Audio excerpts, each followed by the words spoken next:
पिछले 34 साल से लगातार 27वां रोज़ा के दिन भव्य रोज़ा इफ्तार कराने वाले छत्तीसगढ़ के प्रथम मुख्यमंत्री श्री अजीत जोगी फिलहाल सेहत खराब हो जाने के कारण रायपुर के एक निजी अस्पताल में भर्ती हैं, जहां उनकी स्थिति गंभीर बनी हुई है। फिर भी इस परंपरा को आगे बढ़ाते हुए श्री अजीत जोगी जी के सुपुत्र श्री अमित जोगी ने अस्पताल के सभा कक्ष में ही बेहद सादगीपूर्ण ढंग से रोज़ा इफ्तार किया गया, जहां मौदाबार के मौलाना साहब द्वारा मुस्लिम समाज के रोजेदारों के साथ रोज़ा इफ्तार और नमाज अदा कर श्री अजीत जोगी के शीघ्र स्वास्थ्य लाभ के लिए दुआ मांगी गई। पिछले 34 सालों से मेरे वालिद जनाब अजीत जोगी जी 27वां रोज़ा रखते आए हैं और सभी के साथ उन्होंने इफ्तारी करने की एक परंपरा का पालन किया है। आज जब जोगी जी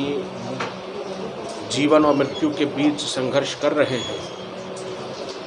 मुझको लगा कि इस परंपरा को तोड़ना कदापि उचित नहीं होगा और इसीलिए अस्पताल में ही रोज़दारों के साथ मिलकर हमने 27वां रोज़ा इफ्तार मनाया और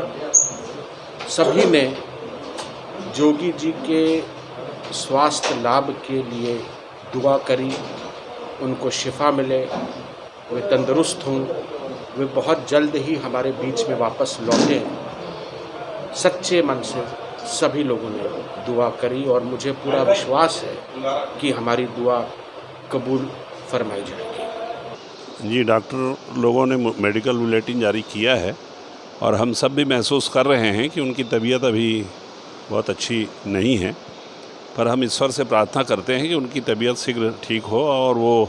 इस प्रदेश की लोगों की सेवा कर सकें। हिंदुस्तान के बड़े से बड़े डॉक्टरों से बात हो रही है और हर संभव इस बात का प्रयास किया जा रहा है कि श्री अजीत जोगी जी का स्वास्थ्य बहुत जल्दी ठीक हो। इसका मेन उद्देश्य ये था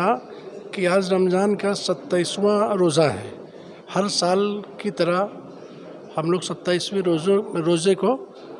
अजीत जोगी जी के यहाँ हमेशा रोज़ा खोलते थे, लेकिन इस वक्त अजीत जोगी जी की तबीयत ख़राब है। उस कारण हम लोग यहाँ पर हॉस्पिटल में आके और उनके लिए जो है हम लोगों ने पूरे मुस्लिम समाज मिल के दुआ की है, प्रार्थना की है कि अल्लाह उनको जल्द से जल्द शिफा दे दे, अच्छा कर दे और वो फिर एक बार हमारे बीच में वो आए। देखिए, ये परंपरा जो हमारे साबिक वज़ीर आला की तरफ से हुई है आज, ये कोई नई परंपरा नहीं बल्कि 26 साल से मुसलसल साबिक वज़ीर आला जनाब अजीत जोगी साहब ने ये कायम रखा है और आज उसी पर चलते हुए वो बिस्तर अलालत पर तो हैं, वो बीमार तो हैं, लेकिन उनका जज्बा दीनी और जज्बा मिल्ली आज तक ख़त्म नहीं हुआ है। और इसी बुनियाद पर हम सब ने मिलकर आज अफ्तारी के वक्त जो दुआ की है कि अल्लाह ताला बिस्तर अलालत से उनको शिफाए कुल्ली अता फरमाए और फिर से जिस तरह से उन्होंने छत्तीसगढ़ सूबा बनने के बाद पहली बार मुसलसल कई दिनों तक लंबे समय तक खिदमत की है मिल्लत की, आज भी वो खिदमत करने के लायक हैं और मुस्तकबिल में भी इंशाअल्लाह करेंगे। हमें यकीन, हमने अल्लाह की बारगाह में ये दुआ की है, बस सब अल्लाह पे छोड़ दिया है। अल्लाह तू चाहे तो बिस्तर अलालत से उठा दे, तूने बहुत सारे बादशाहों को ज़िंदगी बख्शी है, एक बादशाह हमारा आज बिस्तर अलालत पर लेटा हुआ है, इस बादशाह को भी ज़िंदगी बख्श दे, यही दुआ है मेरी।